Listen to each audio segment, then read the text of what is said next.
Hello, mysterious person behind the screen, and welcome back to another Doctor Who commentary with me and Isaac. Today we are doing Bad Wolf and the Parting of the Ways. So the last story of Series 1, the last Ninth Doctor story. And so without further ado, we're watching the Blu-ray version. So without further ado... If you'd like to put this on to play all, skip over Boomtown and have it synced up to where Bad Wolf is about to begin, press play in 3, 2, 1, go.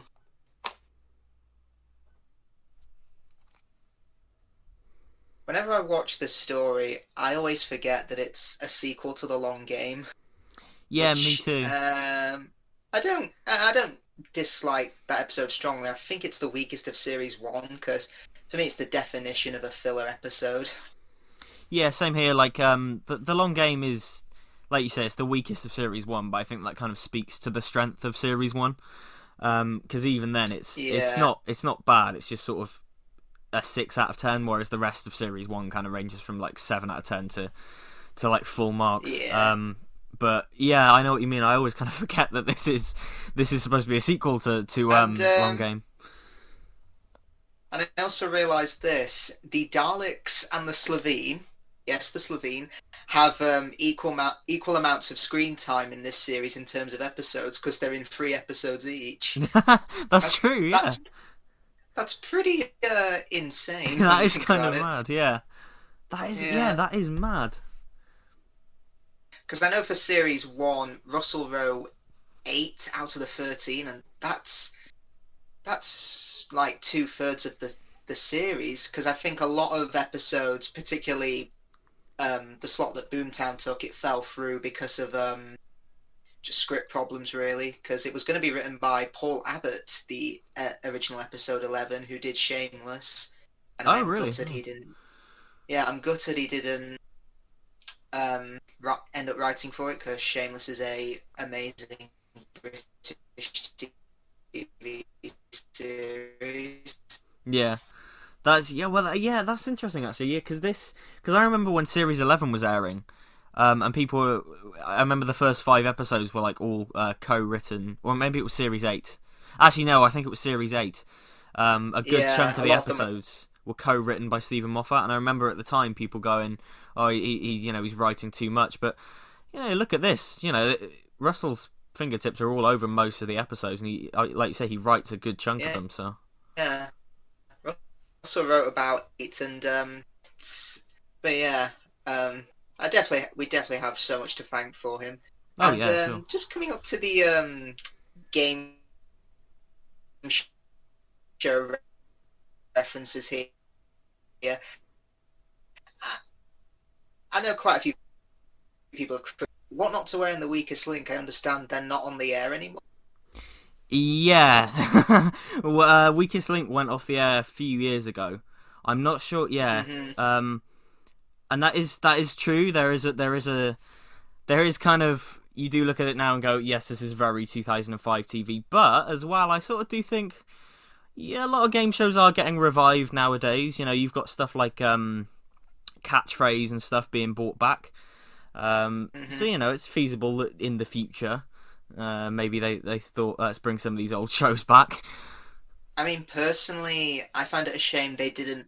Actually, wait. This was before Andrew Lloyd Webber's reality TV shows, when he was looking for a new West End star. And it'd be great if it came out a few years later. Then it could have parodied, you either win the prize of becoming a West End star, or you die. That would have been really cool, actually.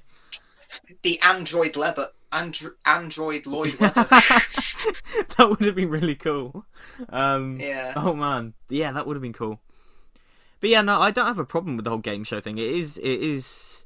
I know that was one of the very first ideas for the series that was kicking about.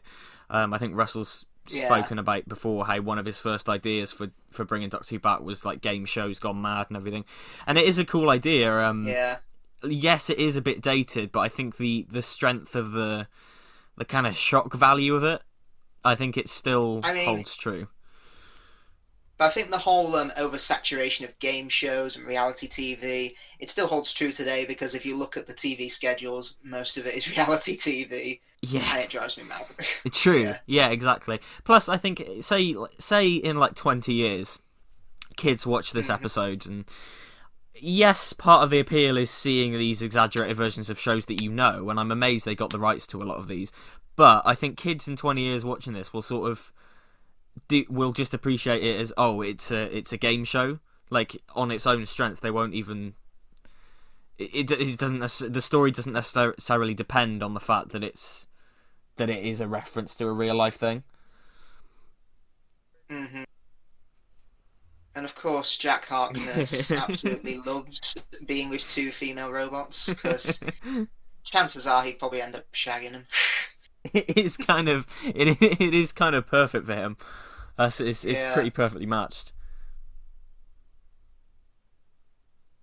Yeah, What Not to Wear, I think, got cancelled like 2 years after this episode, so that's not aged very well. Yeah, wow, But no. I do like how they actually got the actresses to play the droid versions of them. I was gonna I say, think. yeah, I think it is. Yeah, it's pretty cool that they managed to get them to do it, because yeah, it is kind of cool. Yeah. And I assume those are people in suits, right? Because they look, yeah, they Yeah, look I'm like people in suits. guessing.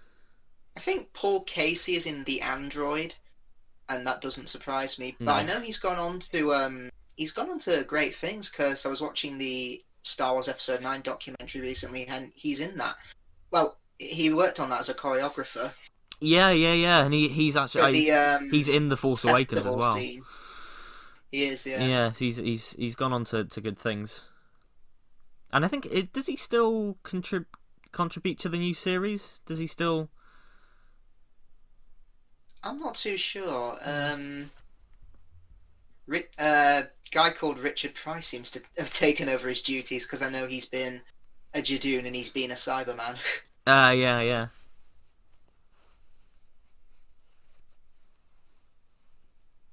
And of course, as we record this, the whole world will know by now that Eccleston has finally returned to Big Finish as the Ninth Doctor. Yes, indeed. Something I never thought would happen. I feel like, I know that he's sort of, he has said since that he would never come back to TV and stuff. It's only a Big Finish Hmm. thing. He says he'll never come back to TV. I don't know. I feel like we're getting closer and closer. Because a few years ago Hmm. he said, "Oh, I'll never do conventions," and then he did Hmm. conventions, and then while he was doing the conventions, he said, "I'll never do Big Finish," and now he's doing Yeah. Big Finish. So I don't know. The Hmm. cycle seems to be going that way, but hopefully for the 60th. But yeah, I'm not holding any breath. Yeah. I mean, I'm not sure if I'll pick up the Ninth Doctor Big Finish adventures yet, but I think it'd be cool if they did some of the adventures that Clive shows Rose in those photos, like the assassination of Kennedy, Krakatoa, and the Titanic, I think. And Yeah. it's interesting how the Third Doctor in Inferno claimed he was at Krakatoa as well. Oh yeah. Multi-Doctor So story, anyone? multi-doctor. That would have been. That's great. Yeah. That would be cool. And it definitely seems to be Get John pre-Rose. Culshaw to do. Yeah, get John Culshaw to do the Third Doctor. That would be. Oh yeah, that would be really cool actually. Yeah, that would be nice. Yeah. And I am glad that it's pre-Rose because I don't. I'm kind of happy with the direction of the stories we got for series 1 with Nine and Rose. Like I'm happy with the direction of his character, and I feel like maybe Yeah. inserting stories within that runs the risk of sort of trampling on that a bit. So I'm glad it is pre-Rose because we still get to hear the Ninth Doctor being the Doctor, but just kind of before we see him in this, which is cool. I just hope they don't give him like a new companion because love or hate Rose, Rose was the person that essentially turned him from the War Doctor into the Doctor again over the course of series 1. Yeah. So I feel like it'd be wrong to give him a new companion, but.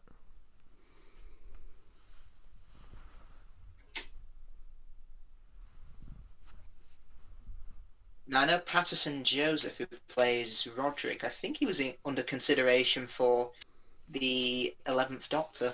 Yeah, his name always gets brought up whenever there's a new Doctor coming. His name's always on the short lists, and people are like, "Oh, he'd be a great Doctor" and things. Yeah, he's always getting brought up. Oh God. I mean, I remember someone shared a screenshot of a video from Who Culture, and they said top 10 actors who could play the 14th Doctor, and they were and it was literally every British actor from the MCU.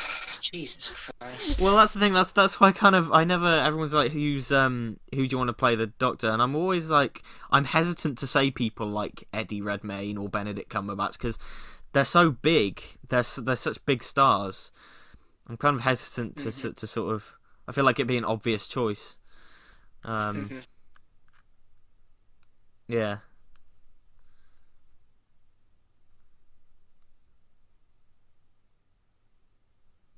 Now, the actress playing the female controller, she was in Paradise Towers as a red or a blue cat, I can't remember.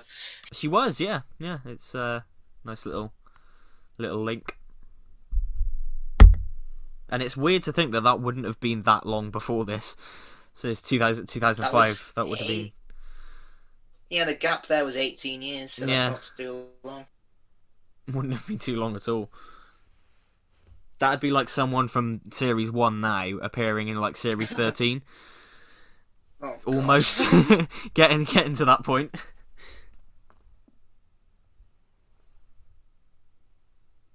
I quite like the designs of. I know obviously they're inspired by Trinity and Susanna and everything, but I quite like the designs of the robots.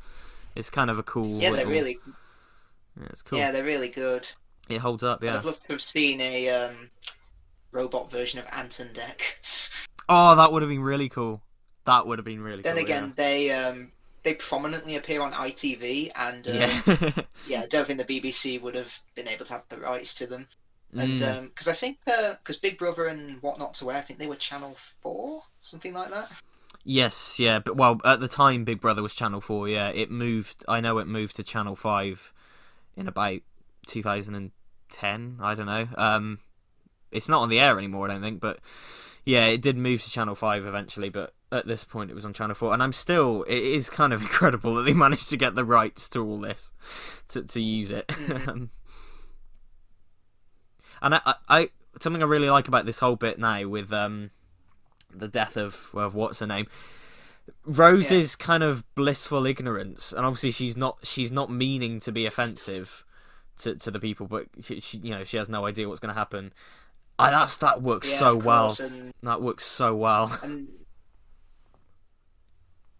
I almost loved the production assistant just there coming in saying, "Okay, we've gone to adverts," as if this is just so normal now. Back in 3 minutes. Someone's just been. Obviously, they don't know that they haven't been killed, but that's what they're under the impression of, and it's just normal for them. And that's what we, the audience, are under the impression of, because obviously on rewatch, you know that Rose and in fact gets teleported and stuff, but it's it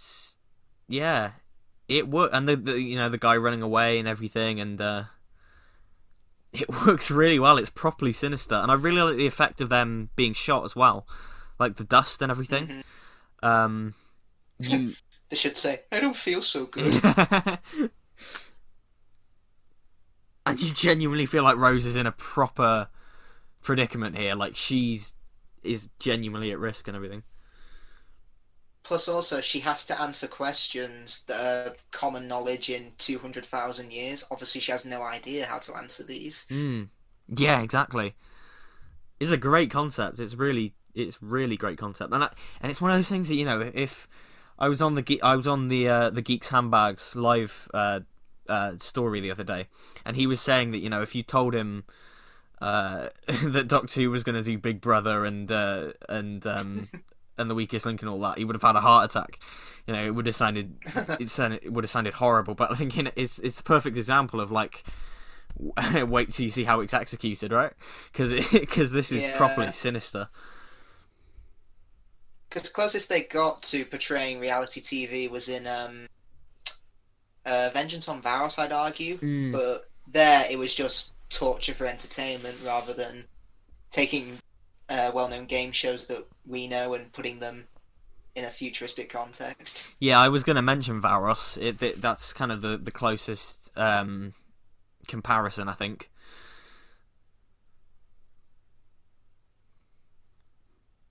And not, you can hear the Davina droid, which is fun. And I like the Doctor's flippant attitude here as well. Yeah, because obviously he has no idea as well. Yeah. Yeah, I just realised out of the three, Rose is the only person who has to do quiz and general knowledge. Yeah. Yeah, that's what I mean. Like her problem is a little bit more high stakes in a way because she literally cannot move. She has to stay in that one spot, whereas the Doctor and Jack, they can kind of... There might be a way they can get around it, and yeah, but she's kind of screwed. Mm-hmm. Plus also, I don't know if this was intentional, but if you look at the Trini and Susanna robots, they kind of move across the floor like Daleks because they glide. And also they kind of have dresses, which Terry Nation has even said in an interview, my influence for the Daleks was actually women wearing those big dresses, and you wouldn't really see them walk across the floor, you'd see them glide. Yeah. It's cool. Yeah, it is cool. It's such a shame the whole Dalek reveal was spoilt in the Next Time trailer. Yeah, it is a shame. That's the Next Time trailers. Didn't they? It's the Aliens of London one, isn't it? As well. It shows you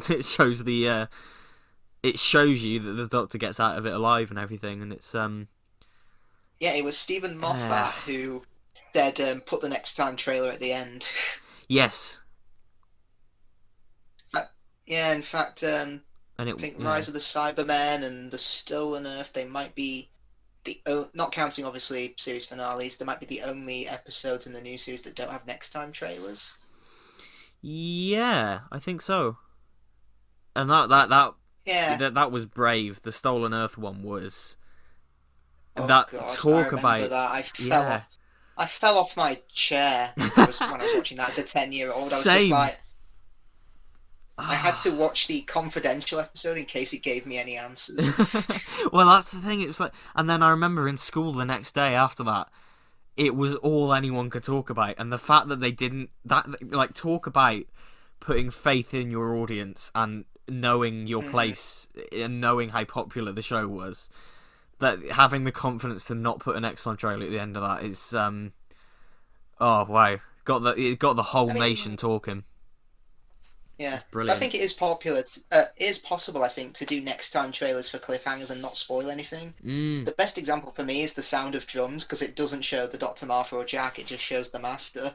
That's a brilliant trailer as well. Like the way it's edited to the drum beat and everything, and you just see like shots of like Earth being destroyed and everything. That's a great trailer.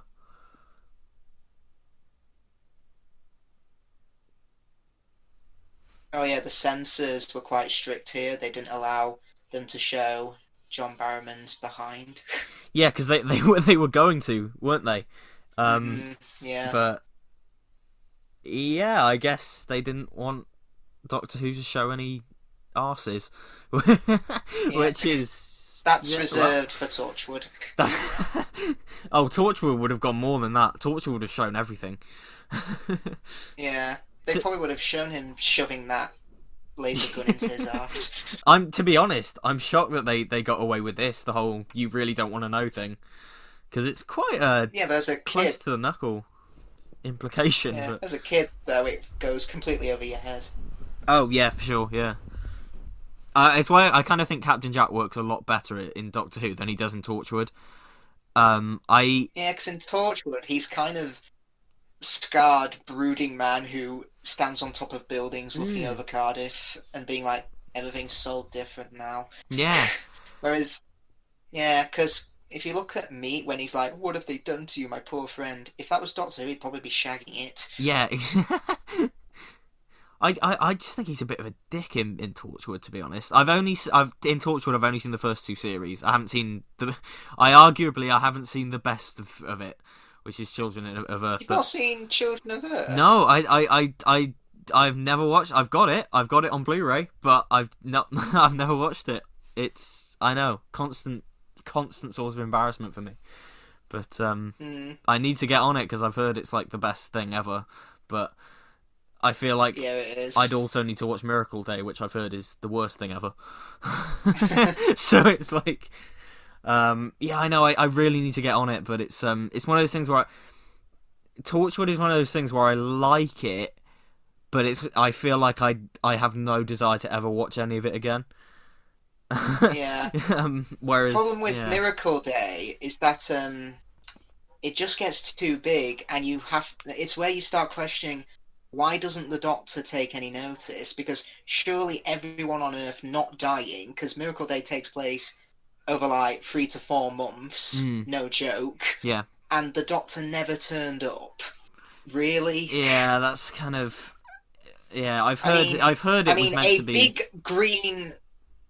a big green absorbing monster who is about to absorb the man who upset his companion's mother gets his attention, but not everyone on Earth dying. I mean, what? That's it. Like I've heard that Miracle Day was meant to be like a 5-part mini-series, like Children of Earth, wasn't it? But yeah, it should have been. But it was the Yanks who said extend it to 10. Yes, it was Stars, wasn't it? The Stars Network. Yeah, I know. I need to get on Children of Earth and Miracle Day, but it's one of those things where I don't know. I'll get on it. I will get on it. But yeah, going back to what I was saying before, like I find Jack in Torchwood to be just a dickhead. Like I find him so much more likable in Doctor Who, because in Torchwood there's whenever he's talking with Gwen and everything, he's coming on to her, and like there's this whole thing with like him being kind of jealous over Reese, but he's got Yanto there, so why are you being it's I don't like all that. Whereas in Doctor Who I feel like he's reined in a bit, and it works really well. I think Jack's bag, look at Owen, the first thing he does is commit date rape. Yeah, and that, yes, yeah. And at the end of series 1, he practically kills Jack. He had no idea he was immortal. He just kills him because he says, I'm sick of people doubting me. And what does Jack say when he comes back to life? I forgive you. Yeah. No, it should be, get out of my base, go away, never come back, you're fired, I'm going to wipe your memory and then send you to an insane asylum, because if you shoot people because you're sick of them doubting you, you need serious medical attention. Yeah.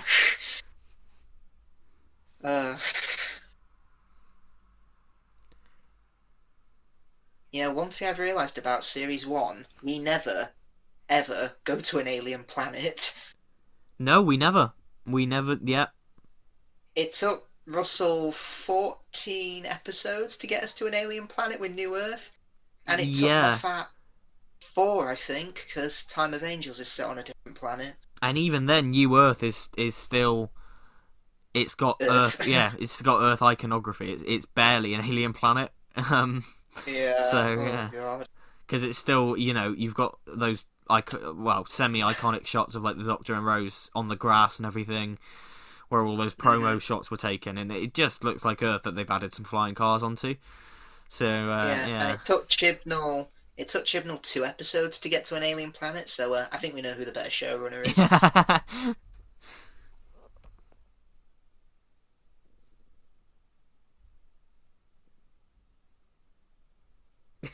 Jo Joyner plays this really well. Like the whole, she's really good. Yeah. And she's gone on to do a lot of good things. She's quite. Yeah. She's done well for herself. She should have been the.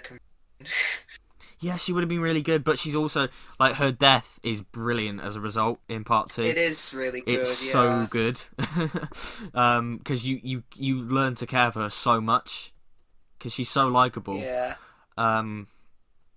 Yeah, they really put a lot of work into her character, so when she actually does go, it's really, yeah, this story's really good. I'm just sort of watching it again. Yeah, now, I think this is the I think this is the best story. Oh no, wait, sorry, probably second best of series 1. I'd say best is probably The Empty Child, but I think this is the second best regeneration story. The first being Caves of Androzani for me. I agree. I think Yeah, this is just I've for such a because series one is a very camp series. You know, I love it, but it is very camp. And yeah, after farting aliens and all that, you get this story where everything is kind of destroyed for the Doctor, really. But it never feels like po-faced or anything. It just feels yeah. like the natural dramatic step up from everything that we've seen over the course of this series. It's just sort of the natural step up in terms of the stakes and everything. It's really good. I mean, if series one was split into two parts, like let's say series six, I'd probably put part one ends with Dalek and part two begins with the long game. Yeah, So yeah, because I think part two from the long game to this, the tone becomes a lot darker and more focused. Because if you look at episodes one to six, apart from Dalek, it is quite CBBC, it is. Yeah, particularly with Rose and the end of the ones written by Russell, actually. yes, yeah, yeah, yeah.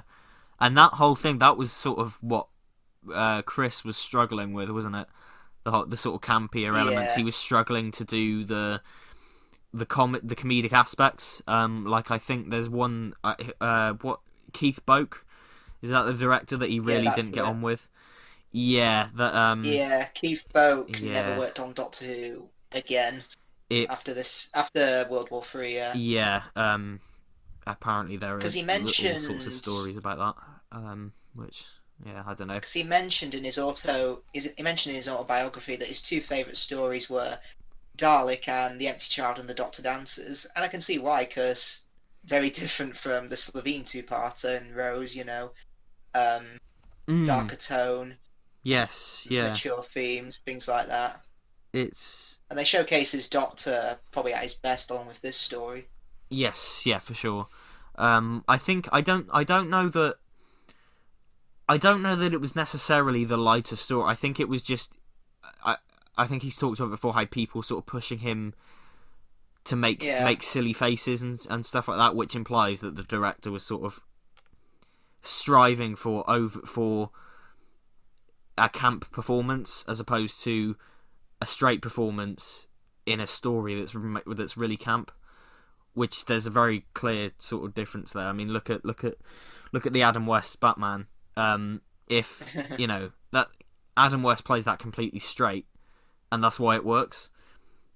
If he was, you know, he's the straight man to the exaggeratedness of everyone around him, and it's yeah, I don't know, it's interesting for sure. And I feel like we get more information about that whole struggle every few years or so. Like it seems like every yeah. couple of years, Chris says something, and yeah, I don't know. And we've got here quite kind of a face of evil twist where uh, the Doctor more or less created this world Mm, because yeah, it's something we never really see. For example, the Doctor topples a fascist dictatorship or a dictatorship that causes misery for everyone, but you never see him go back and check, did I actually do right by doing that? yeah, exactly, and it makes the long game better in hindsight when you know It where does, it's yeah. going. It adds a sort of ironic, sadistic edge to it when you know where it's going. Yeah, Yeah, because he may have stopped the fake news being spread, but again, the news just broke down and everything went to rubbish. So exactly. Yeah. yeah, I'm still waiting for the Doctor to check in on planets like Varos and Terra Alpha. Yes, yes, that yeah. It makes you think. It does make you think. I know, I don't know how true this is, but I don't think Eccleston got on well with John Barrowman.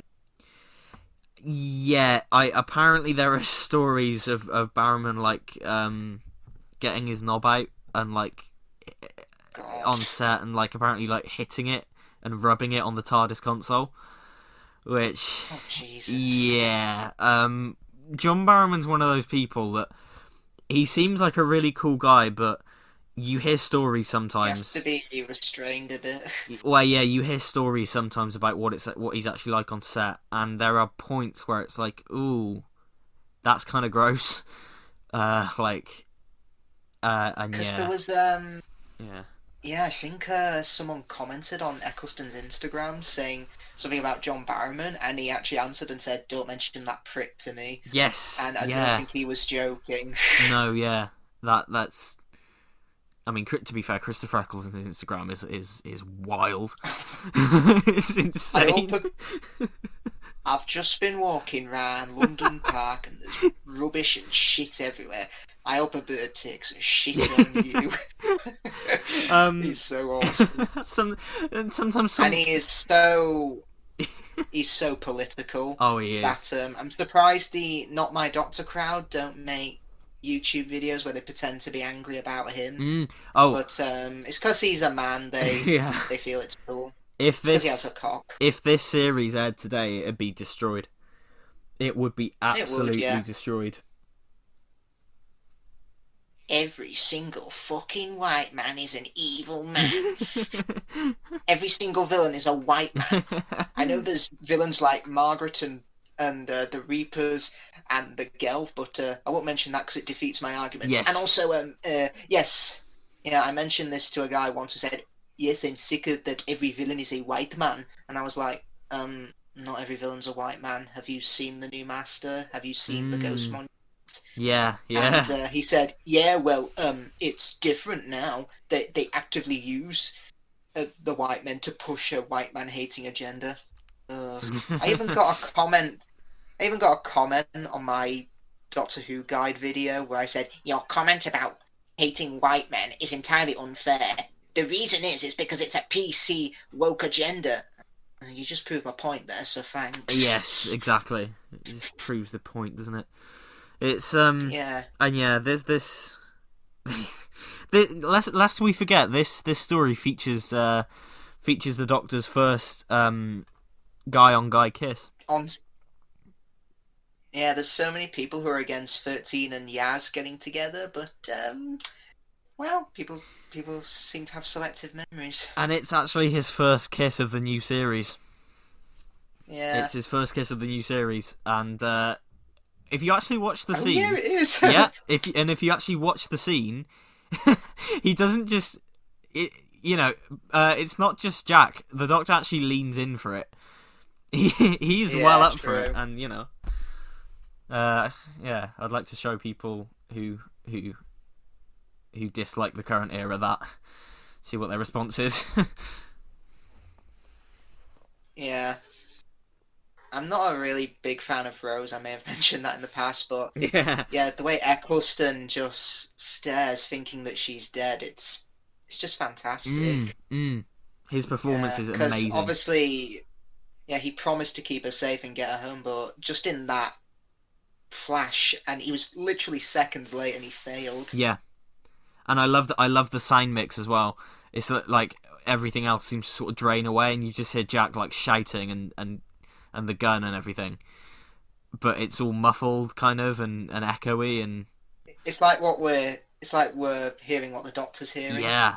And it would have been so easy for Eccleston to phone his performances in, his last performances. Because he knew he was leaving. He wasn't a fan of everything that was going on. He didn't talk about it again for years. It would have been so easy for him to phone all this in. But he goes for it, and this is probably my favourite performance of his in the whole series. Oh yeah. Plus, I don't know how much of this is true.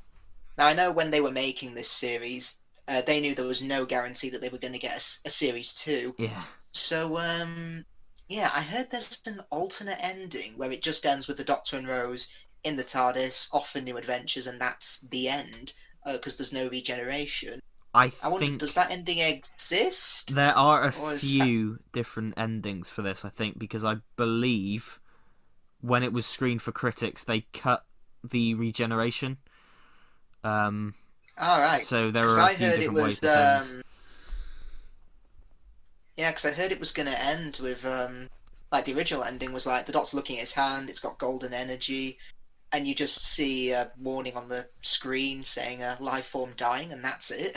Yeah. And it's important to remember, like, that this is kind of the first appearance of the golden regeneration energy. So I feel like if you had ended it like that people wouldn't necessarily know that you were implying a regeneration. So Yeah, you then could have... again, if you look at the first regeneration, I know it's in black and white, but the glow could have been gold. I'm not sure actually. It might have just True. been white No, yeah, if you put true. it in color. Well, I think because of Twice Upon a Time, it's kind of been retconned that it was Yeah. the orange regeneration energy. Yeah, the controller concept is really terrifying. It's almost like basically a pre-Cyberman, where you've got someone who's hooked up to technology and is just completely blank. And Yeah. yeah, Yeah. I'm surprised the Cybermen weren't the villain here, because as the Dalek Emperor says, he made humans out of Daleks. Mm. Mm. It makes so much more sense if the Cybermen were in this, but I get why they brought back the Daleks, because obviously they were seen earlier in the series. Yeah, and I think it kind of it does kind of make sense a little bit for the first two series to sort of, in the first series you bring back the Daleks, which are probably the most iconic Doctor Who monster. Second series you bring back the Cybermen, which are probably the second most iconic, and in the third series you bring back the Master, who's probably the third most iconic. Yeah, So makes yeah, sense. but yeah, actually no, you bring the 2.5 most iconic monster, the Macro.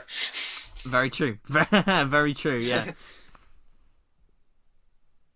I remember when that happened, I was like, "Oh, cool, giant crabs!" Obviously, having no idea that they appeared in the Patrick Troughton earrings, Yeah. only until I Yeah. watched The Confidential, where Russell explained what the Macro were, and I was like, "That's so cool!" Mm. Very, very cool. Yeah. Very good choice of. I've talked about this before many times, but I think it was such a brilliant choice to bring him back because, well, the story's missing for one. So it's not like it's a monster that is going to be too much of a distraction to bring back. But hardcore fans will obviously know and will appreciate it. But it doesn't ruin anyone's enjoyment. hmm I can't remember the actress's name who played the controller, but she was at VorpCon in 2019. Actually, she did Oh, a was she? panel with yeah, Rob Sherman and Nick Briggs. I think they were discussing the Oh. Daleks and also their involvement when the series came back. Apparently, Rob Sherman was, in the BBC, and I think a security guard or receptionist asked him, "What are you doing here?" And he said, "Oh, I'm here as part of making the revival of Doctor Who." Yeah. And apparently they said, "Oh no, there's another one," as if to suggest that they had got fans who were, protesting for it to come back.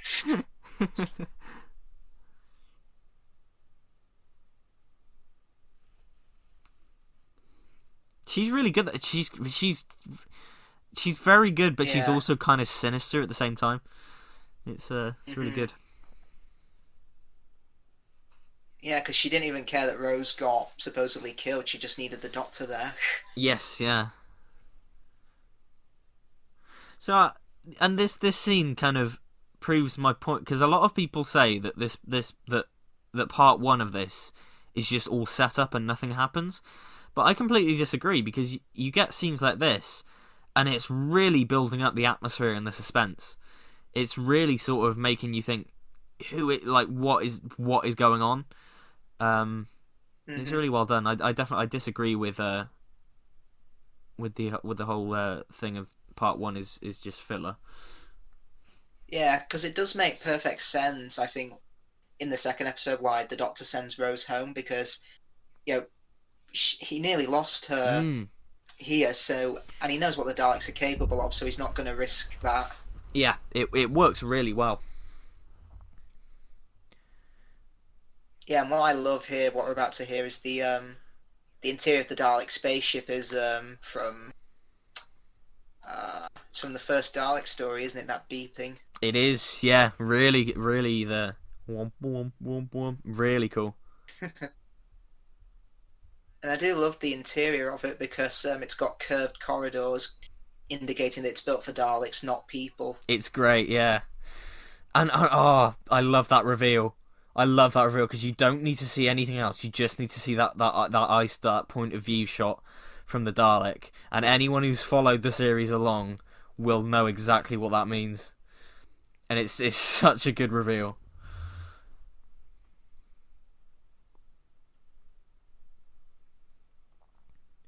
I've spoken before, but this series is such a good season of TV. Like in terms of what's set up and paid off by the end. So many little things are set up. It's brilliant. It's probably my third or fourth favourite of the revived series overall, because my top two will never change, because that's Series 5 and Series 4. Yeah. And then after that, I kind of alternate between Series 3 and this. Yeah. Because I'd argue Series 3 has only one kind of meh story, and that's the Dalek two-parter. And maybe the Lazarus Experiment. Whereas this, I think, does have more meh episodes in it, but the highs are still really strong. Well, that's it, isn't it? Yeah, like my top three will never, like my top three is Series 3, Series 1, and Series 5 in any particular order. I don't really have a preference about the order. And then Series 4 is like just out of that top three. Like it's just nearly there. But yeah, this is just, like you say, that in terms of just the consistency and what's set up and paid off by the end, it's really well done, and the character arcs for everyone as well. Yeah, the character arc for the Ninth Doctor is great, because obviously I think when writing this, Russell had no idea that they were going to come back for a second season, so he put all of the Doctor's character arc in this one. And if you look at Doctors 10, 11, 12, their arcs span over multiple seasons, because obviously they knew that they'd be coming back. Yes, yeah, for sure. And I think and because of that one series thing, the Ninth Doctor's character is so brilliantly defined, from battle-scarred, depressed survivor to the Doctor that we all know and love by the end. It's brilliant.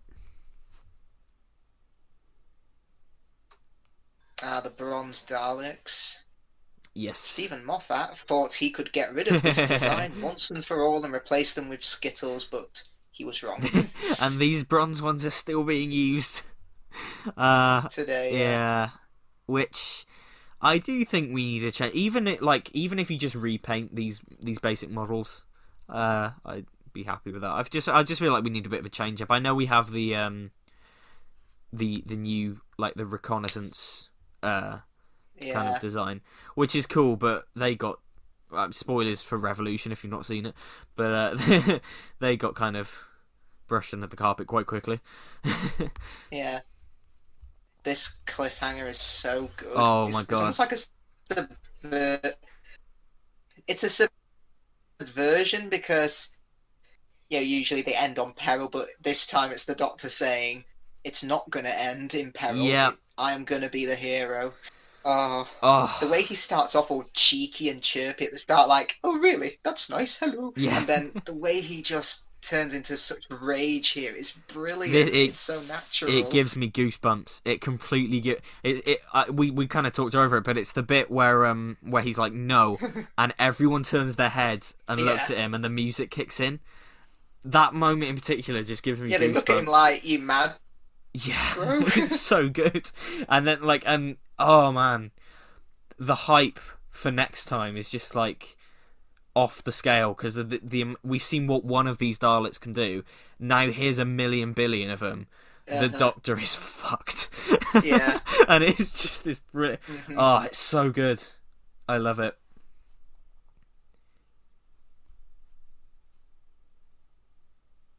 Yeah, but the hype must have been off the chart, because I didn't see Series 1 when it went out. I started with the middle of Series 2 with Rise of the Cybermen. Yes. That was my first episode.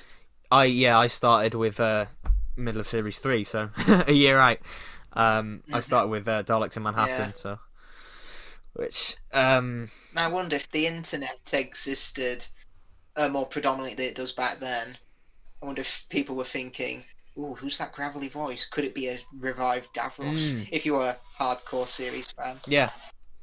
And you know what? That also, he's credited as Doctor Who. Doctor Who, yeah. Why go back from I kind of Why go from the Doctor for Doctors 5 to 8 back to Doctor Who again?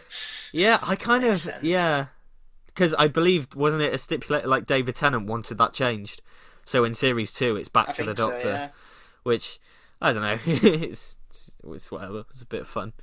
Um, but yeah, what like that's a really great next time trailer. We were talking about before how next time trailers can be really good. That one I think is really good Mhm. because it doesn't really show you the fate of anyone. It just shows the Doctor in a big battle, and we get a hint of what's to Yeah. come next. It's really good. It doesn't show you Rose much at all, No, so you're yeah, not sure whether she survives. So that is a good next time it's trailer, really yeah. good. Yeah, yeah, really good stuff.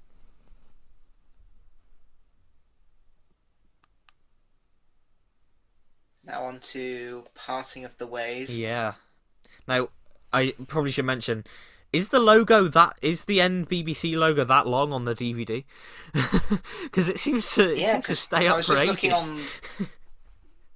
Yeah, I was just looking on the Blu-ray and I thought, is this going to change? Yeah, to be well, obviously the Blu-rays are slowed down anyway. But I think They are, yeah, there'll yeah. be some slight differences in timings and things, but that's all right.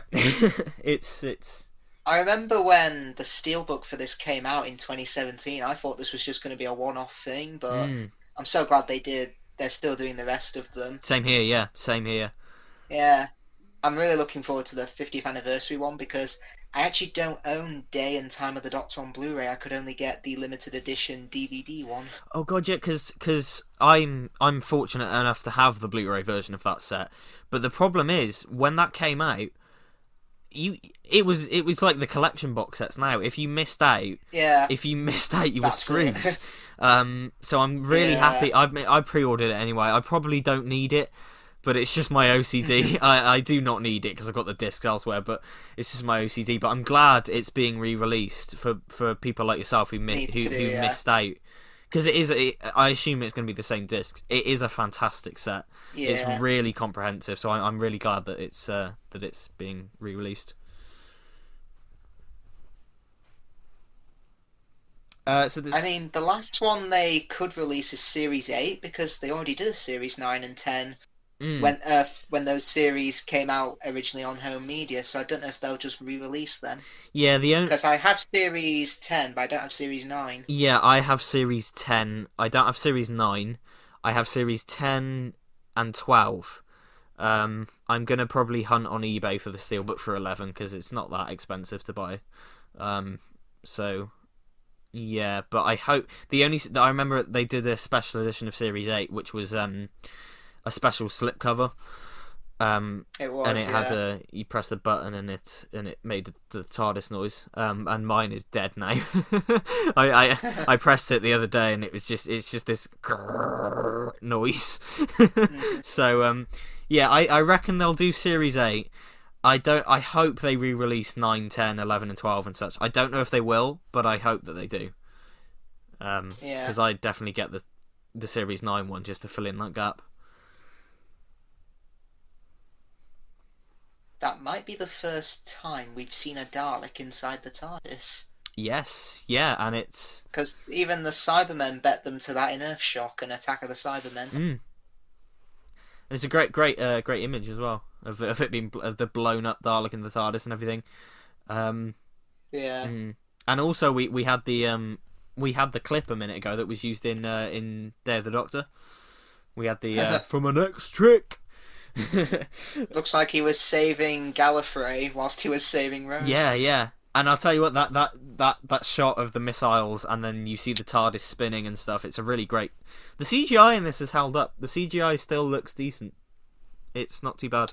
I'd say apart from the Slovene in the two parts where they're running. Ugh, Yeah, that it looks doesn't look like a good. PS1 game. Yeah, and also I think But yeah, the Dalek saucers look really good. yeah, they do. I think the Nestine consciousness in Rose doesn't look good either. I think Rose is probably the Yeah. most dated because you've got like the plastic Mickey and the wheelie bin and everything. The rest of Series 1 looks pretty good. Pizza. Yeah, it Pizza. does, yeah. Rest of Series 1 looks pretty good. I'd argue Series 2 is probably the most dated in terms of CG, I think. Yeah. Because series 2, I'm trying to think. You've got the werewolf doesn't look too bad, but it is very much CGI. But yeah, series 2 is The probably the most dated. Absorbaloff, I'd argue the Absorbaloff didn't age horribly because it Mm. was already horrible to begin with. it's a practical suit as well, isn't it? So that always helps. It It's just is, Peter yeah. Kay in a big suit. Although I don't know that the dissolving effect looks very good. Actually, you know when it disappears.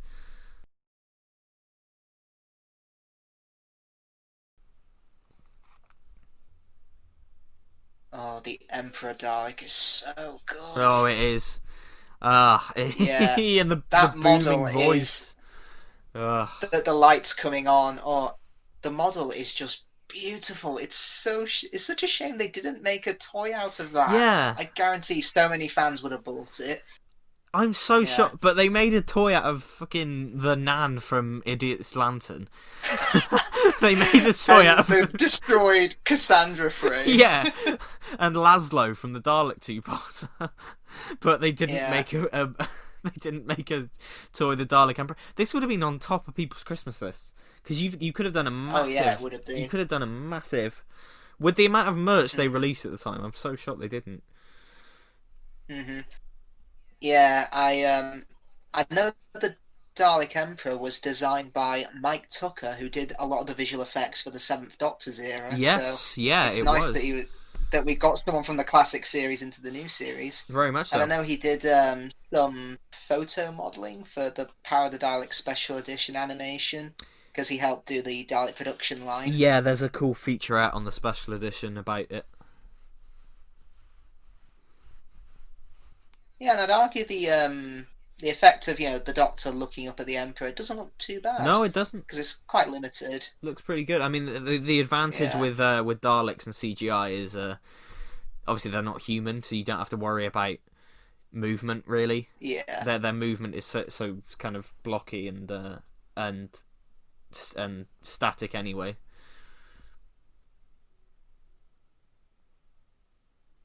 And the Daleks are even more scary in this one because obviously they're made of human remains and obviously they hate anything that isn't Dalek, so they hate their own existence. Yeah, it's Not only do they hate anything else, they hate themselves. That is it's just. a brilliant little yeah.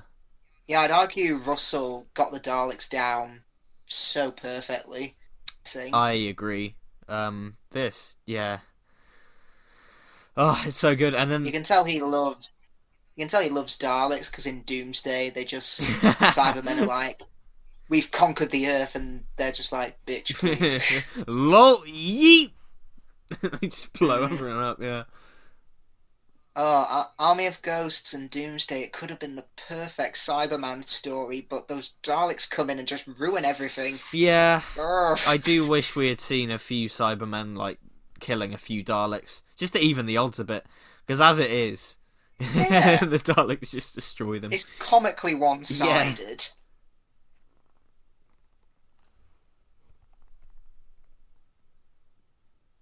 And one detail I like is that, a callback to Evil of the Daleks, his guards have black paint on their domes. Yes, they But I do. don't think it doesn't look too good, I think, with the bronze colour. It looks a bit better with the silver. It looks a lot better with the silver and blue. Yeah, it does. Yeah. Because they look a bit like chocolate Daleks.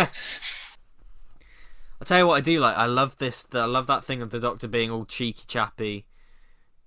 Yeah, but once he Poking. goes inside Yeah. and hears all the Daleks, it was all an act. So good. And the direction in this, it's Joe Ahern, isn't it? It's brilliant. Yeah, he did Dalek. I think he did Father's Day as well. Yes, yeah. Yeah. I don't think he did anything after series 1, did he? It was just this series. No, I don't. Yeah. Yeah, quite a few directors. Started to think Uros Lynn did a lot more stories for the Russell T Davies era. I think he did David's Last as well. He did The End of Time. Yes, He did yeah. The Unquiet Death. Yeah, Eurosling came back Do you quite a know lot. Hmm. I love that. Where's my Where's my money? And then we money? cut to the Daleks, literally about to invade. Like, oh, you're so dead. They don't exist.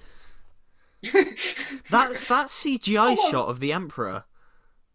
That is CGI, isn't it? I'm sure it is. Yeah, That's fantastic. That looks like it a is model. quite good. Yeah. That's really well done. Mm-hmm. Sorry to interrupt you. Then that was like that. I was just like, holy shit, that looks good.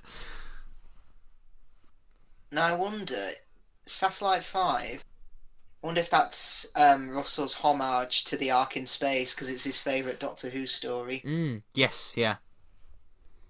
And also Moffat does the same thing in Gill in the Fireplace because it's an abandoned spaceship like the Ark in Space and set in the far future. Yes, very true. Very true, yeah.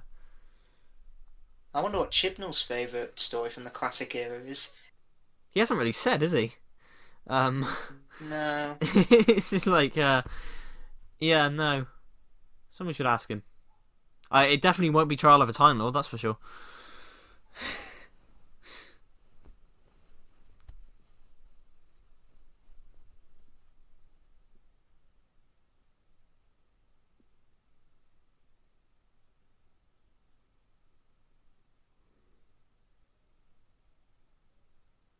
Murray's music is fantastic in this.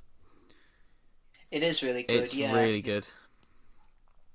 It's got like his music for series 1 has got kind of there's a more electronic sound to it than what he'd do later. I think Yeah. he must have been given a bigger budget for the following series because in series 1 especially There's more orchestral music in later series. There's a little bit more sort of for better or worse, it does sound more like a 2000s soundtrack, which I really like, especially we got like the electronic beeping and everything. I think it's I think it's really well done. I really like it. And this is the first and only story where the Doctor is wearing a black jumper to signify the theme. Oh, I didn't know that. Yeah, because I was watching Father's Day recently, and he has kind of a dark green one on in that. Yeah. This is the only one where he wears the pure black. Yeah, I'd say 9 is probably the easiest to cosplay at conventions. Yes, yeah. Yeah, just buy a leather jacket, plain jumper, black trousers, you're fine. And I'd probably say 6 is the hardest. Very much so, yeah.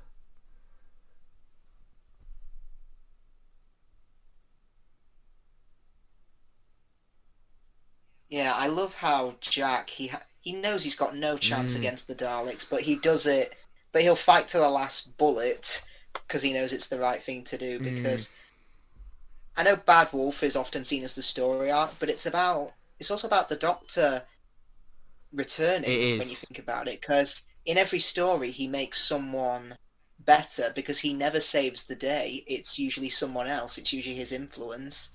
In Rose, it's Rose. End of the World, it's Jabe. Unquite Dead, it's Gwyneth and Charles Dickens. Slovene two-parter, it's Mickey and Harriet Jones. Dalek, it's Rose again. Long Game, Kafka. Father's Day, it's Pete. Empty Child, Dr. Dancers, it's Nancy, and I'd argue Jack as well. No one. Boomtown, it was what, the TARDIS? The people of Cardiff. Yeah, Boomtown is probably the only one where no one really saved the day. Yeah, but yeah, it's brilliantly done. It's really well, and it's about him learning to accept that again and learning to be the Doctor again. And then, and like you said, like Jack's goodbye though after he kisses them, he's just like, "See you in hell," and he just runs off. It's really well done, really good. Yeah, because at the end of Day of the Doctor, the War Doctor does say, "Well, for this moment, I am the Doctor again," and obviously he'll forget that because he'll forget meeting his future selves, and then he'll change into the Ninth Doctor, and obviously he's the most recent one after the Time War, so it's about him becoming the Doctor again. Yeah, exactly, yeah. But it's done in such a way that you want to be with him. He's not just a whiny hero like, "Who am I? I've lost my way." Now, Russell writes him in such a heroic way. Yeah, that's the thing. You want to be with him and you want to travel with him. Yeah, it could have been Yeah, that's it, and I think that's why Rose is important in this series as well. It's important that we have that because she is the main character of series 1. Oh yeah, definitely. Yeah. And we need that because if it was just the Doctor on his own, we wouldn't get that arc. Mm-hmm. We wouldn't get any change. We wouldn't really want to be with him, really. Mm-hmm. But yeah. Another thing I realised is this story does perfectly represent 9-0 because it's got all of his companions and supporting cast in it. Rose, Jack, Nikki and Jackie. It has, yeah. Everyone's here, apart from Adam. Apart from Adam. It's like that scene in The Simpsons where Homer goes to a posh bar. Ooh, classy. Good evening, Adam. Could you please leave without a fuss right now? Okay.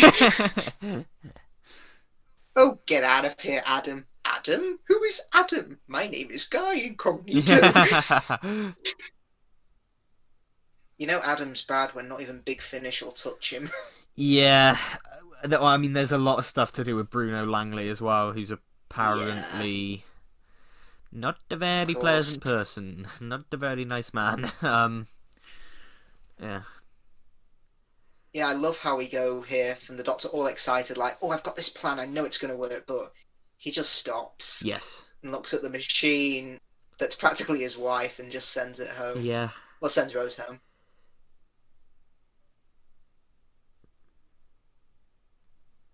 And just he drops the act as well. Like, there's shades of the Seventh Doctor in that. And like the bit earlier where he's being all clownish and everything, and then he gets behind the TARDIS and it all drops. There's shades of the Seventh Doctor in that, and the Second Doctor as well. Yeah. Yeah, and I'm not the biggest fan of Rose. I've made that clear in the past. Yeah. But yeah, Billie Piper is just... Oh. She's an incredible actress. And I know she did get a bit of flack when she was announced as the companion, because obviously she was known for being in a pop career. Yeah, and it's kind of the same with what Bonnie Langford got. So many people were giving her flack for being in light entertainment. Mm. Here's another goosebump moment. The hologram scene. Ugh. Have a good life. This is so sad. It's when he turns his head and all the distortion on the recording stops and it becomes crystal clear. Oh. Plus, I love how the Doctor is accepting that he is going to die and he should let the TARDIS go as well. Yes. Yeah. He just wants Rose to be happy and safe. He doesn't want her to fight. It's yeah. And one thing I noticed is because I was watching Father's Day quite recently, the street the TARDIS lands on, it's the same street where Pete is run over by the car. Yes, that's a good point. Seriously, go watch it. It's like the same street corner. Holy shit! I was thinking, does that have thematic resonance? Was that intentional or? Yeah. That's a good point. That's kind of I wonder if that was intentional or whether it was just a budget thing. Maybe a budget thing. But anyway, it's still a nice thing to point out. Yeah, for sure. And I don't know if this was intentional, but I like that compared to the warmness of the TARDIS and the like the purple colours of Satellite 5 and stuff, I like that this looks really grey. Yeah, desaturated and everything. And I know, interestingly, that Father's Day on initial airing had a completely different colour palette, and it was basically had a sepia tone filter put over it that was then removed for the DVD. What? Yeah, I only find out about this the other day, but yeah, apparently on the original Father's airing, Day, the sepia tone edition. Well, that's the thing, and then it was sort of decided that it looked a bit shit, so that it was removed for the DVD. Yeah. And someone was sharing pictures of like a recording they had of the original broadcast the other day. Wow. And it was just it's bizarre. Yeah, just because you're going into the past, it doesn't to filter the picture. That's just a bit too far. Yeah. And it wasn't even just a filter. Like, it looked basically like they drained all the colour out of it, apart from like the reds. It was very. God. It was very extreme.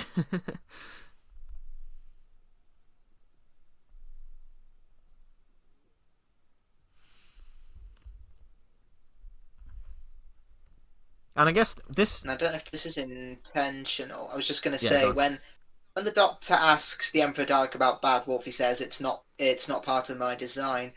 It's kind of mimicked later in Army of Ghosts when the Doctor asks the Cyber Leader, "How did you create the sphere?" and he says, "It's not ours." Yeah. Yeah. And that whole reveal of fucking nothing to do with me, mate. that whole thing is another sort of thing where you're like, what the fuck is happening? What is going on? Yeah. It's such a good good reveal, because you genuinely like do not have any clue what's going on there. Yeah. And once again, the Doctor is faced with the option of double genocide, because he'd have to wipe out humanity for the Daleks to die, because Satellite 5's transmitter covers the whole Earth. Yeah. Yeah. Die Which makes perfect sense, because they're broadcasting to the whole planet. Yeah, for sure, yeah. Die as a human or live as a Dalek. It's... Yeah, and Jack's lines, "They've never doubted him, never will." You just know that's going through his head when he's fighting the Daleks. Yeah. And somebody pointed out the other day that Captain Jack is like the Brigadier of the new series. He's the same, yeah. and I agree. Like this, a much loved recurring character who you can put in with any Doctor, and he'll work and he'll get along with them. He pops up every now and then, every few years. Yeah, he's the big recurring character, the much loved recurring character for the new series. Which is cool. I like it. It's the Brigadier equivalent. Very prominent during one era in particular. In this case, the RTD era. In the classic series Brigadier case, it's Third Doctor era. So it's fits. And if you look in the background there's a Bad Wolf on that poster behind Rose. Yes, there is. There is, and that's that. It's never drawn attention to. It's a really nice little detail. Yeah, I know Bad Wolf is supposed to be kind of cryptic, but if it was Rose who scattered them in time, wouldn't she have sent something a bit more obvious, like go and save the Doctor? Go and save the Doctor, yeah. Yeah. Actually, yeah, you could have had the word "save the Doctor." That could have been interesting. Because because that's equally as cryptic, isn't it, for people who don't know?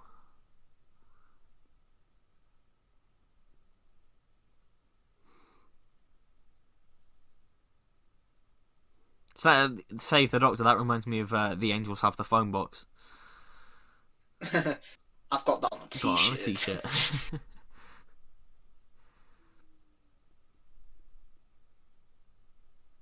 Yeah, I think Billie Piper's great. I'm just not a big fan of how Rose says, in front of Mickey, the guy who worships the ground she walks on, "There's nothing for me here." Yeah. That's a bit far. Selfish, Come on. yeah. But leave Mickey alone. Mickey deserves better. No wonder he got with Martha. Yeah, well, exactly. Imagine if Mickey was in series 3 and he started dating Martha. Yeah. You'd probably get so many people being like, "Team Rose, Team Martha," for Mickey. That'd be the ship, yeah. Yeah. And I'll say what this isn't an original observation. People have said this before, but the whole 10th Doctor and Rose thing is essentially one big tragedy, and it's almost like a be careful what you wish for thing, because the 10th Doctor is like a gift to Rose, because in The Empty Child she goes on about how she wants the Doctor to be more Spock. She wants the Doctor to be more like how she thinks he should be, and the 10th Doctor is that. The 10th Doctor is more Spock. He's more gadgety. He's got a Cockney accent, so he's kind of similar to her in that respect. So he's essentially her gift, and then the whole romance kind of becomes a story of be careful what you wish for, kind of a tragedy, tragic, the whole tragedy thing, which I like. It's cool. I know a lot of people don't like the romance. We got I mean, we got lots of planets have a north. I'm surprised no one asked the 12th Doctor, how come you sound like you're from Scotland? Lots of planets have a Scotland. Then again, we could have got that had David kept his Scottish accent in his era, but his is quite strong, so I can see why he did it Cockney. Yeah, and it was nice that it's nice in Tooth and Claw that they give him an opportunity to keep his accent for one episode. He must have hated Smith and Jones for having to say Jadoon platoon upon the moon. Oh yeah, for sure. Because it's so hard for someone not doing a Scottish accent to say that.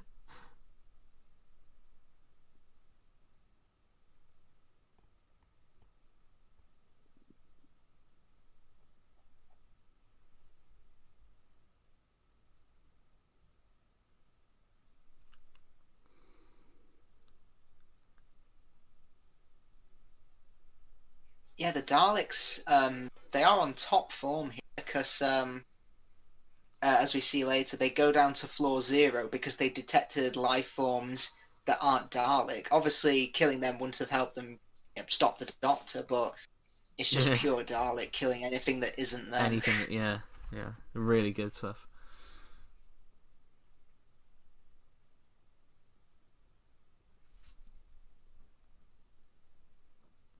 Yeah, some have criticised the whole Heart of the TARDIS as being a Deus Ex Machina, but I think it was appropriately set up in Boomtown, and the fact that the TARDIS is shown to be a living machine, that it doesn't come completely out of nowhere. Yes, it's set up nicely. It's not like it comes out. Fair enough if this was. If, say, we hadn't seen the Doctor talking about the heart of the TARDIS, if, say, that was all off-screen, then, yeah, but... Yeah, I just realised in Terminus, there's that scene where the Black Guardian says to Tillo, "You're touching the heart of that TARDIS." I'm like, oh, is he going to get golden eyes now and scatter Bad Wolf throughout time and space and turn Daleks to dust?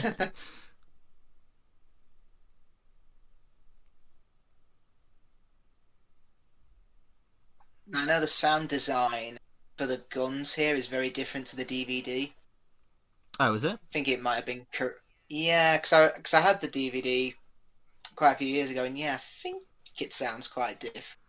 Heck, I was watching the next Doctor on Blu-ray. I don't have the Steelbook, but I've got the specials Blu-ray, the standard one.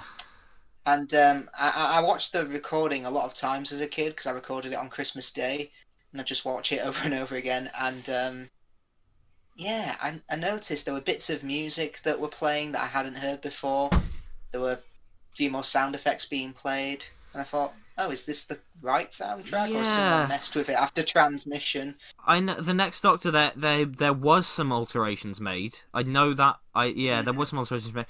In terms of this, I know that there were like 3 different sound mixes for this, because you've got because when the DVD, the vanilla DVD was first released, like the volumes, that was just that's what I had it on. That was just a 2.0 stereo track, whereas the Blu-rays and the Blu-rays and the DVDs, the Blu-rays and the complete versions of the DVDs, like the box sets, had 5.1 mixes, so I'm assuming that in the 5.1 mix the guns are just beefier, just sort of add to the site. But yeah, you're right, there are a few different, because I've got the special steelbook and the standard release, and you are right, there are differences, like on the steelbook the episodes are different, they are different versions. The Steelbook, for example. Because like in the because one example I can think of is in the Cyberman Massacre in the Graveyard. I think in the TV version, none of them say anything when they kill people, but one Cyberman I can hear, when it kills someone, it says delete. Yeah, you're right. Yeah, I don't know why that, because on the Steelbook for the specials as well, like on the End of Time Part 1, it ends with the to be continued thing, the big, the massive letters, on the screen and stuff. The Steelbook version removes that completely and just replaces it with the standard to be continued title card. Ugh. So yeah. I mean, it's a bit like Series 5. I think the original Blu-ray, which I had, and the DVD box set, no Next Time trailers, but when I got the Steelbook, the Next Time trailers were put back in Yes. where they belong. Yes, very much so. It's the thing, isn't it? It's I think it's because the Steelbooks are from the US. The first 5 series on Steelbook are from the US masters, so they're the American Okay. versions of the episodes. But yeah, I don't know. It is odd for sure. It is odd.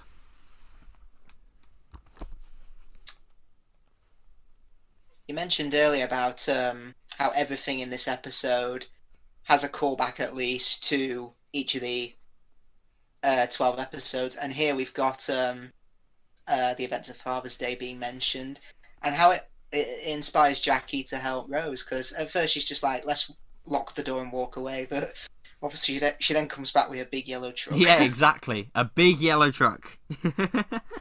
I could imagine Pete Tyler coming back if he was still alive. Yes, yeah.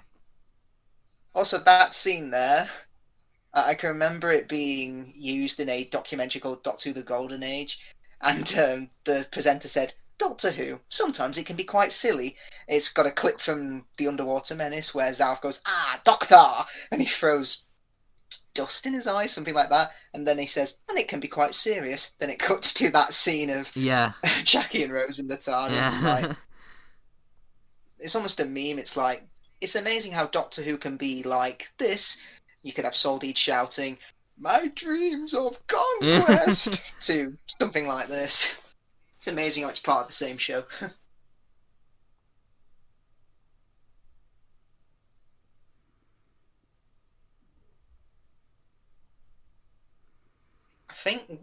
I think that this is the second time they've.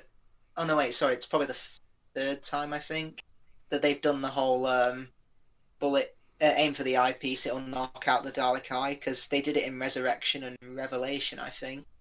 They did. Yeah, it's it's interesting. It's a cool it's a cool weakness though, and I like the whole. I like the bullet time kind of thing as well. The bullets kind of dissolve. It is cool.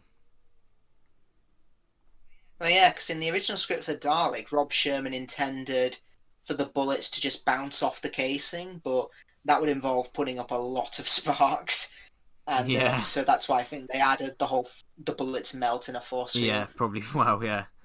I suppose it's easier just to not damage the props either, because you always run the risk of like the sparks might like end up knocking part of the Dalek off and stuff. It's.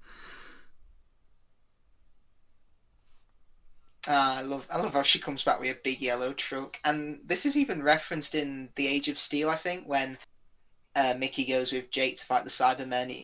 I think Jake says, "What? We're going to take them on in a van?" And he's like, "Not too bad. I once saved the universe with a big yellow truck." Yeah, big yellow truck. Yeah. Surprised that's not a Battles in Time card. Jackie Tyler with a big yellow truck. I mean, the amount of variants they did in Battles in Time does not surprise me.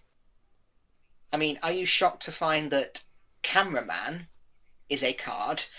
Cameraman, yeah, and you've got the the old Battles in Time cards were they were hilarious. So weird. Yeah, and you've got all the New Earth patients that like have fleeting cameos in New Earth. Like you've got the White Patient, the Red Patient, the Duke of Manhattan. It's just so weird. Oversaturation, I think, was kind of a problem in merchandise. And I think now, under the Chibnall era, I think they've actually got the balance pretty right, because, we've not got Pig Laszlo coming or destroying Cassandra Frame. We would have absolutely had, if this were the RTD era, we would have absolutely had a figure of, like, Leo from Revolution. We would have had a figure of the Prime Minister. Yeah. We would have had a figure of bloody the Tea Lady who poisons the guy at the start of Revolution. Yeah. Oh, this is such a sad death for Linda. Yeah. You think they're going to cut through the door and kill her, but it's even worse. She's killed and then pretty much sucked into the vacuum of space. That's that's And sad. the way that you can see the things, the lights on the dome lighting up. But you don't And you don't hear hear it. it. You just know what they're Oh, saying. it's brilliant. It's so good.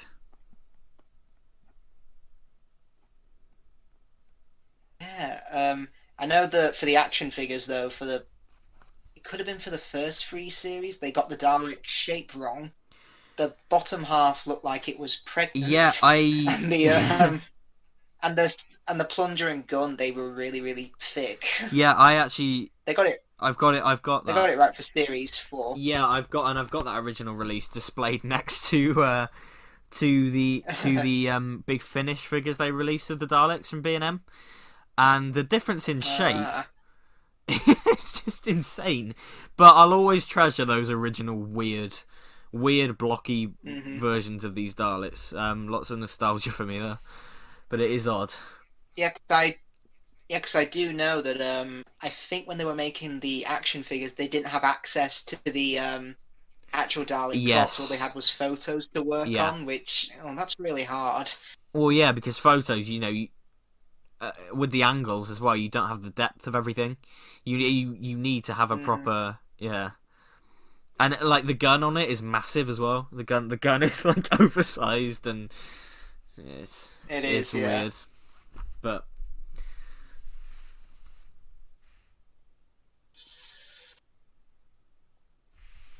The TARDIS's greatest weakness: a big yellow a truck. big yellow truck.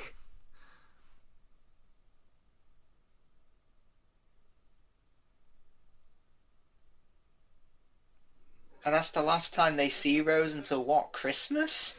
Ah, So not only did yeah. she disappear for a year earlier in the series, but we don't know when this is, but it looks like autumn, so maybe she was only gone for 3 months. Yeah, because there's not a lot of leaves on the trees or anything. Yeah. So I know. Yeah, maybe. Because at the start of Christmas Invasion, like Jackie is sort of alone decorating the tree, isn't she? And Yeah. yeah. I almost like how the Daleks don't even kill Jack while he's shooting at them. They almost sadistically let him have his moment of hope and then kill him. Wait until he's like a caged animal in the corner of the room, and then they go. It's really sadistic. Plus, I noticed the Daleks tend to twitch a bit when they speak. They do. Compare that to Dalek, it's very still. I think that's been used in every appearance since. I could be wrong. It's a nice bit of character to them. I also love that. As if they're raging so much. Yeah. I also love that Jack, he's out of bullets on the machine gun, he pulls out a pistol. And he knows that that's not going to work, but he's just doing it anyway because he knows that this is just Fighting the end. to the last bullet. Yeah, and then he gets killed and everything. It's. The Doctor's about to say coward any day. And I think someone's forgotten the golden rule. Never cruel or cowardly. Yeah. Hashtag not my doctor. Well, in this, the choice is literally: am I going to be cruel or am I going to be cowardly? Yeah. Oh yeah, true. that's Does he literally commit the double choice. genocide? Yeah. That's literally just the choice he has. Yeah.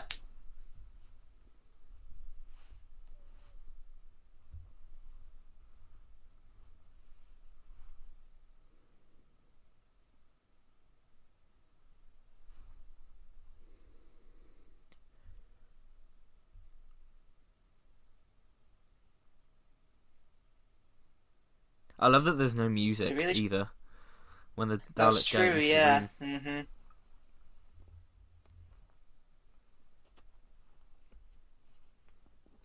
I wonder, is that the most Dalek props we've had, or have they just used special effects to double them up? I don't know. It doesn't look like it. It looks like the actual props.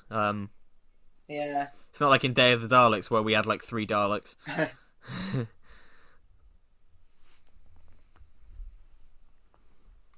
I've gone to heaven. Now I remember this was the super ultra rare card, Super Rose, which no one in Battles in Time, which no one could get. I eventually found a picture of it online, and I was like, "Oh, is that it?" You want to hunt for something, but it's never worth it in the end. mm-hmm.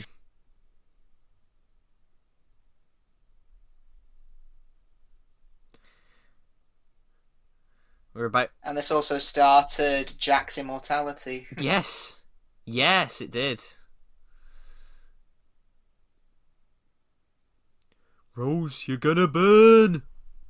I saw an edit of that a few years ago. It was like, you know that Ellie Goulding song, "Burn," and it was just the Ninth Doctor. You're gonna burn, burn, burn, burn. And I know his line later of saying, "I absorbed all the TARDIS energy, and no one's meant to do that." That became a meme. That became a meme. I took us to 2020, and no one's meant to do that.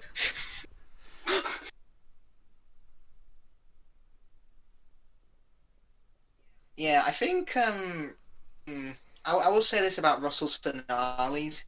In terms of scale, they're fantastic, but I think the problem with them is that he makes them too big. I think he's almost like, crap, how do I resolve this? Yeah, because here you've literally got the TARDIS coming in and saying like, there we go, they're gone. Series 2, let's just suck them into this convenient void. Series 3, let's just Space reverse Jesus time. Yeah, Series 4, let's just turn everything back by flicking all the switches, which is all conveniently located on one control panel. Yeah, I think Series 4, that's definitely the worst offender for it, because it is literally flicking the switches. Yeah, because I mean the whole Dr. Donner thing.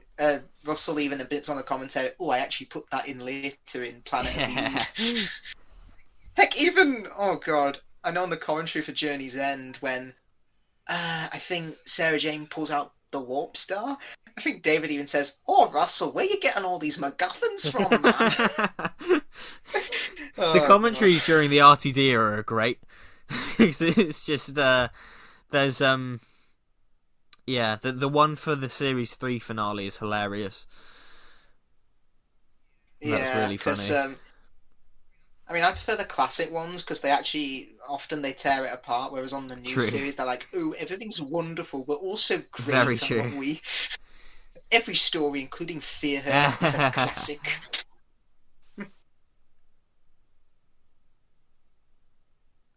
Yeah, I just realised on her jumper, I think it says "Punky Fish" on it. Good thing Bad Wolf was the word and not that. Everywhere we go, Punky two fish. words following us. Punky Fish. Now, if you've listened to our TV movie commentary, you'll notice that the Master sucks out his Time Lord essence from Grace with a kiss, and the Doctor does the same thing here. So, is it a Time Lord thing? It's like the memory wipe kiss from Superman 2. Yes.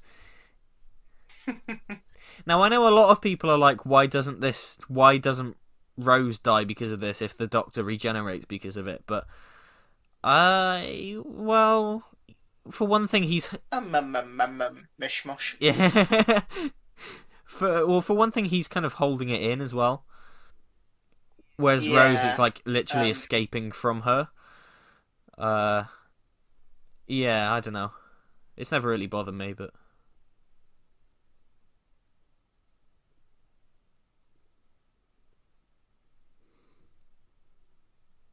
Yeah,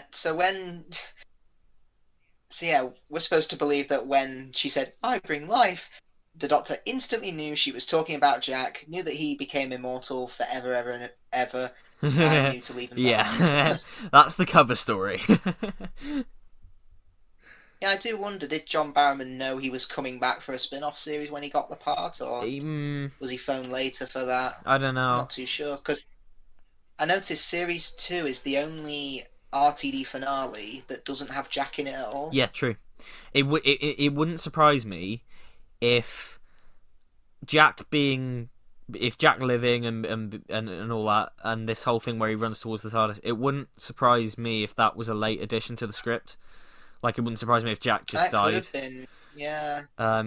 Because even as well, like, I'm not saying it was a reshoot, it might not have been, but even if this was like a late reshoot, it's not like it would be a complicated one. You literally just need John Barrowman to come in and run a bit.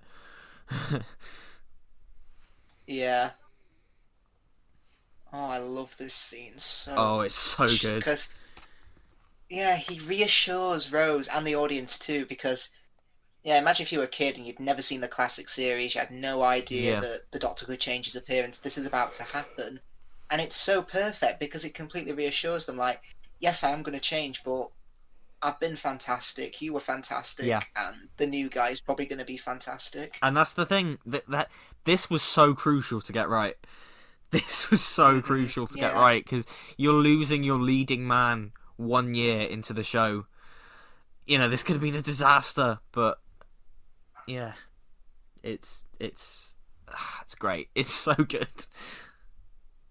Yeah, and if it was done today, you'd have more on saying, well, I guess Eccleston the Hateful doesn't want to be part of this shit show anymore. Eccleston the Hateful. Now, where is my bottle? Oh, there it is. No one's meant to do that. No one's meant to do that. Every cell in my body is dying, Rose. Now, I know David Tennant appearing, that was shot way later, because I think it was shot while Series 1 was transmitting. Yeah. Because he was announced as the Doctor, like, I think the day after Rose aired. So obviously they had to quickly put this in, and I don't think Billie Piper was even there. He was looking at markers that matched her eye line. So when obviously he looks over to her, they were filmed on completely different days. Yeah. But they just got away with it. I wonder when that Born Again thing was filmed then. You know, the Children in Need thing? Was it the little mini episode? I don't know if that... When was that filmed? It might have been filmed maybe when they were making Christmas Invasion. I'm not sure. Maybe, yeah. Because that is pretty seamless, I think. So was I. So was I. Yeah, I love that. You were fantastic. So was I. Ah, it's so good. There we. And I do like that the CGI model in there is literally just David Tennant with Christopher Eccleston's hair. It's literally just a bald David Tennant, and then you just see the hair sprite out. Oh, I love it. Yeah, and actually no, 9 started it with the whole analysing body parts. 9, look at the ears. 10, new teeth. 11, legs. 12, kidneys. I even joked when 13 was announced that she was going to say tits. Oh, I've got tits. Lovely. But yeah, what a story though. It's a fantastic series. It's a fantastic series finale, and I think it's probably my second favourite. The first being, for me at least, Pandorica Opens and The Big Bang. Yeah. This is so strong. Like it's kind of it is so epic. It's such an epic conclusion to every single thing that's been set up. And yeah, it's just brilliant. And if this was the if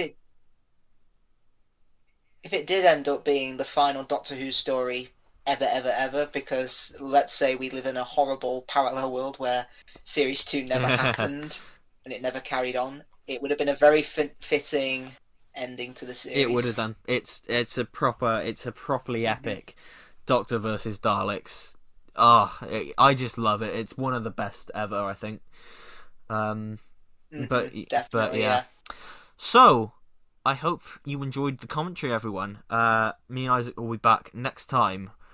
What will we be doing next time, Isaac?